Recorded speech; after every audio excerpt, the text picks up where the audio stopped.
Bharatiya Janata party का MLA है और नरेंद्र मोदी के नाम पर वह सारा खेल खेलना चाहता है और वही काम कर रहा है। उसको लगता है कि विकास कोई मायने नहीं है, नरेंद्र मोदी का सिंबल है तो हम तो जीत के चल ही जाएंगे।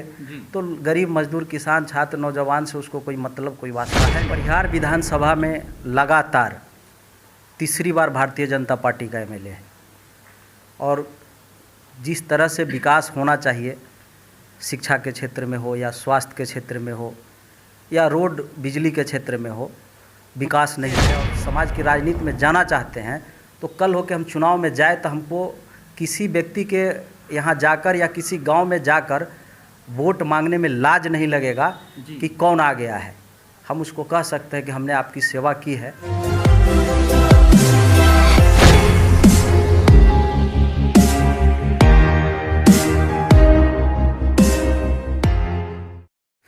आए जगत में क्या किया तन पाला की पेट, और सहजो दिन धंधे गई रैन गई सुखलेत। हमारे देश में बहुत सारे ऐसे नेता हैं, बहुत ऐसे राजनीतिक पार्टी के लोग हैं या बहुत सारे लोग हैं, विभिन्न प्रकार के क्षेत्र में अपना अपना धाक जमा चुके हैं, पैर जमा चुके हैं और अपना नाम कमा चुके हैं काफ़ी ज़्यादा तक, और काफ़ी पैसा भी कमा चुके हैं।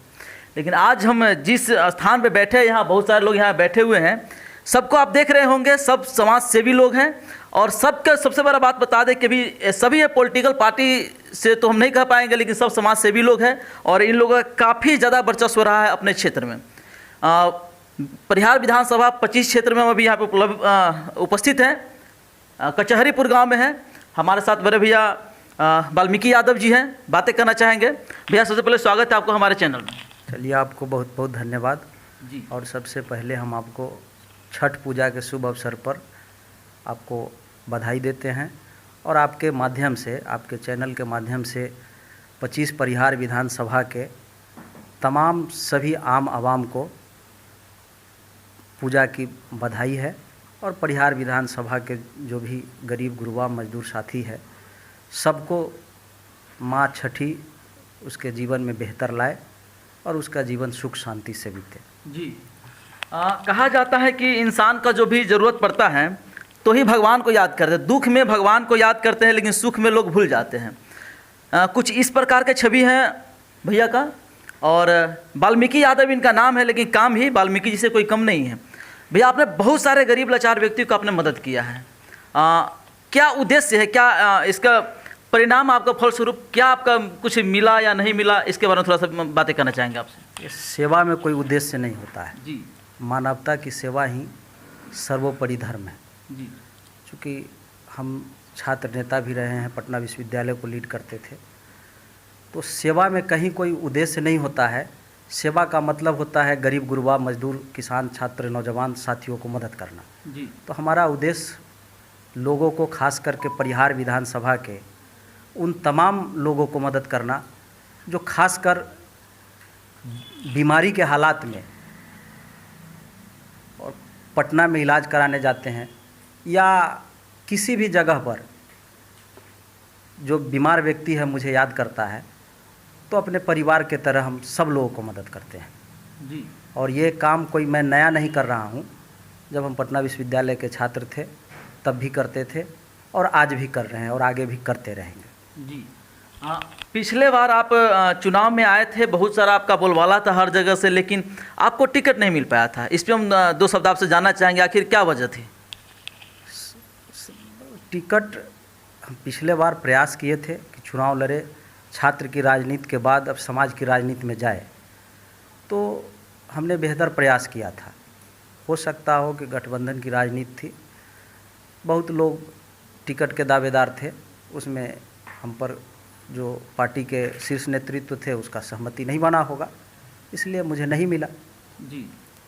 बहुत सारे इस बारे पॉलिटिकल पार्टी में हैं। हम आपसे ये बातें नहीं करना चाहेंगे कि किनकी कमी क्या है नहीं है, सो बट हम ये कहना चाहेंगे हमारे जनता मालिक जो है, जनता जनार्दन जो है, उनका पसंद, उनका वोट, उनका जहाँ पे जिनको चुने हैं वो सही है या गलत है, इसमें बातें नहीं करना चाहेंगे। लेकिन क्या कमी आपके नज़र में आ रहा है, क्या बदलाव होना चाहिए परिहार विधानसभा क्षेत्र के अंदर जो है, किस तरह का बदलाव होना चाहिए हमारे जनता मालिक में भी और या फिर यहाँ के पॉलिटिकल पार्टी में। परिहार विधानसभा में लगातार तीसरी बार भारतीय जनता पार्टी का एमएलए है और जिस तरह से विकास होना चाहिए, शिक्षा के क्षेत्र में हो या स्वास्थ्य के क्षेत्र में हो या रोड बिजली के क्षेत्र में हो, विकास नहीं हुआ है। यहाँ का जो वर्तमान एमएलए है उसको परिहार की जनता ने तीसरी बार मौका दिया है, और तीसरी बार मौका का मतलब होता है कि विकास दिखना चाहिए, वो विकास दिख नहीं रहा है जी। तो यहाँ एक ऐसी जनप्रतिनिधि की ज़रूरत है जो सर्वांगीण विकास करे, गरीबों की सेवा करे, मजदूरों की सेवा करे, छात्र को मदद करे, रोड बिजली पानी की व्यवस्था करे। इस प्रकार का विकास होने की ज़रूरत है जी। और यहाँ के जनप्रतिनिधि में इच्छा शक्ति की कमी है, वह करना नहीं चाहता है। तो जब वह सरकार में रहेगा तो कहेगा मेरा कोई सुनता नहीं है, और सरकार से बाहर रहेगा तो कहेगा कि मेरा सरकार नहीं है। तो भारतीय जनता पार्टी का एमएलए है और नरेंद्र मोदी के नाम पर वह सारा खेल खेलना चाहता है और वही काम कर रहा है। उसको लगता है कि विकास कोई मायने नहीं है, नरेंद्र मोदी का सिंबल है तो हम तो जीत के चल ही जाएंगे। तो गरीब मजदूर किसान छात्र नौजवान से उसको कोई मतलब कोई वास्ता है नहीं, यही कारण है। लेकिन यहाँ के लोगों को जागरूक होना होगा, खास करके नौजवान को, खास करके दलित को, पिछड़ा को, अकालियत को, जो नरेंद्र मोदी के इन्फ्लुएंसी से बाहर निकल करके क्षेत्र के विकास के लिए वैसे जनप्रतिनिधि को चुने जो उसका कदर करे, जो उसकी अहमियत को समझे। और लोकतंत्र में कहता है कि जनता मालिक होता है, तो जनता बस एक महीना के लिए मालिक होता है उसके नज़र में जी। बाकी तो वो मजदूर से भी बदतर सलूक करता है।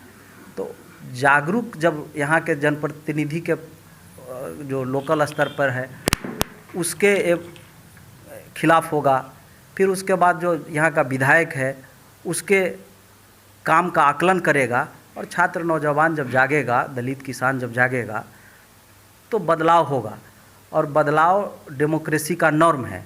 अब किसी भी पार्टी को आप एक बार 3-3 4-4 बार मौका देते रहिएगा तो उसका जो है क्या बोलते हैं कि कान पे चर्बी चढ़ जाता है, वो सुनेगा नहीं आपको जी। तो इस बदलाव की ज़रूरत है और यहाँ के जनप्रतिनिधि को भी बदलाव की ज़रूरत है जी। सोनबरसा से लेकर के सोहरवा को जो जोड़ती है, जो मुख्य पथ की मैं बातें करना चाहता हूँ, हालांकि जो सवाल हमारा जो अभी सत्ता में है उनसे पूछना चाहिए था। काफ़ी बुरा हाल है कई सालों से, इसके जिम्मेवार कौन है? अभी जो सत्ता में है वो, या फिर हमारे जनता मालिक जो उनको सत्ता में लाए हैं? देखिए, जनता विकास के लिए जिम्मेवार नहीं होता है। जनता तो समय पर अपनी जनप्रतिनिधि को चुनता है। जो सत्ता में हो या विपक्ष में हो, लोकल जनप्रतिनिधि का डेवलपमेंट में बहुत बड़ा योगदान होता है। क्योंकि किसी चीज़ को यदि आपका घर है, अब उसको सजना संवारना है तो पहले घर के मालिक को ध्यान देना पड़ता है। तो सत्ता और विपक्ष तो हमेशा रहता है जी। लेकिन विकास, विधायक के पास भी अपना फंड होता है, उस फंड से भी विकास होता है। और सबसे बड़ी बात है कि आप सदन के अंदर बैठते हैं, आपके क्षेत्र में कौन सा विकास हुआ है नहीं हुआ है उसके लिए तो सदन बनाया गया है ना। आप सीधे कह देना कि हम सत्ता में नहीं हैं, विपक्ष में है, विपक्ष में नहीं है, सत्ता में है, तो ये टाल मटोल होता है, ठीक ना। और विकास के लिए जनता दोषी नहीं होता है, जनता का दोष यही होता है कि वह बढ़िया जनप्रतिनिधि नहीं चुनता है, वो होता है। लेकिन विकास के लिए जनता दोषी नहीं होता है जी। भैया कहते हैं कि सुख में सुमरन सब करे, दुख में करे ना कोई, और जो सुख में सुमरन करे तो फिर दुख कहाँ से होए। हजारों लोगों को आपने मदद किया है इलाज के दौरान, ऐसे ऐसे घर को आपने बचाया है, ऐसी ज़िंदगी को आपने बचाया है, शायद वो कहीं ना कहीं भगवान या डॉक्टर के हाथ में होते हैं। पटना में पीएमसीएच से लेकर के जो भी हॉस्पिटल बराबर है वहाँ तक पैरवी का लेकर के होता है, या जिस तरह से मदद होता है, आपने बहुत सारे लोगों को मदद किया है। क्या लगता है कि वैसे लोग इस बार आपको सपोर्ट करेंगे या नहीं करेंगे जब चुनाव आएगा? देखिए, बता रहे हैं निश्चित तौर पे जो मजदूरी आप करते हैं तो कम या ज़्यादा। और रही बात इलाज कराने की, तो ये मेरा सेवा है।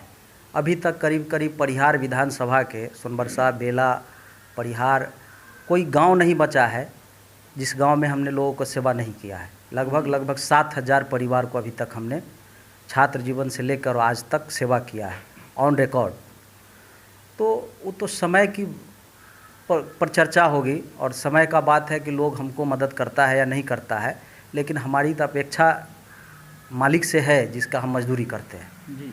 और दूसरी बात रही, ये हम कोई चुनाव लड़ने के लिए नहीं करते हैं, ये मेरा सेवा है, मेरा पैशन है। जी। और कम से कम ये हम करते हैं और समाज की राजनीति में जाना चाहते हैं, तो कल हो के हम चुनाव में जाए तो हमको किसी व्यक्ति के यहाँ जाकर या किसी गांव में जाकर वोट मांगने में लाज नहीं लगेगा कि कौन आ गया है। हम उसको कह सकते हैं कि हमने आपकी सेवा की है और आपके गांव में फलना बाबू का किए हैं, हो सके दूसरे गरीब साथी को भी कभी मेरी ज़रूरत पड़ेगा तो हम करेंगे। अभी का जो वर्तमान स्थिति है जिसमें सेवा की राजनीति समाप्त हो रही है, तो हम अपनी सेवा के माध्यम से एक मिसाल परिहार के अंदर कायम करना चाहते हैं कि सेवा की राजनीति मरा नहीं है और इसी सेवा के दम पर हम बेईमान और चोर को यहाँ चुनौती देंगे। जी बिल्कुल सत्य बात है भैया। कहा जाता है कि आजकल जो सोशल मीडिया पे काफ़ी ज़्यादा कुछ पिक्चर ट्रेंड करता है, कुछ फोटो ट्रेंड कर रहा है कि एक केला देते हैं, बहुत सारे जनप्रतिनिधि उसके साथ में फ़ोटो खिंचाते हैं। लेकिन आपने न जाने कितनी जिंदगियां को बचाई हैं अपने सोर्स पैरवी या अपने मार्फत से, लेकिन आज तक आपका किसी भी तरह का कोई पोस्ट सोशल मीडिया पर नहीं देखे। क्या कहना चाहेंगे? देखिए, सेवा का कोई पोस्ट और प्रचार नहीं होता है जी। वो एक बार बहुत दिन पहले हम लालू यादव जी के पास बैठे थे और 2014 का लोकसभा चुनाव था, तो उन्होंने हमसे कहा था कि वाल्मीकि कानो कानो प्रचार करना, कानो कानो। जी। तो जो मेरा सेवा है वो ग्रास रूट पे है और उस ताकत को हम समझते हैं और मेरे साथ रहने वाले जो मेरे साथी हैं वो सब लोग समझते हैं। तो सेवा प्रचार करने से नहीं होता है, सेवा करने से वो प्रचार स्वतः हो जाता है। जी। अब सेवा को आप प्रचार करिएगा तो उसकी दायरा कम हो जाता है, सेवा को आप सेवा करिएगा तो उसकी दायरा बहुत बढ़ जाता है। जी। जाते जाते क्या कहना चाहेंगे जो जनता मालिक आपको देख रहे हैं उनको? देखिए, जनता डेमोक्रेसी का मालिक होता है और एक वोट ही है जो प्रधानमंत्री, राष्ट्रपति और मजदूर का बराबर है। और उस वोट को गिरवी नहीं रखे, वह डिसाइड करे कि हमको किसको देना है और कौन मेरा सेवादार है, किसके जीतने से मेरा भला होगा, उसी को दे। जी।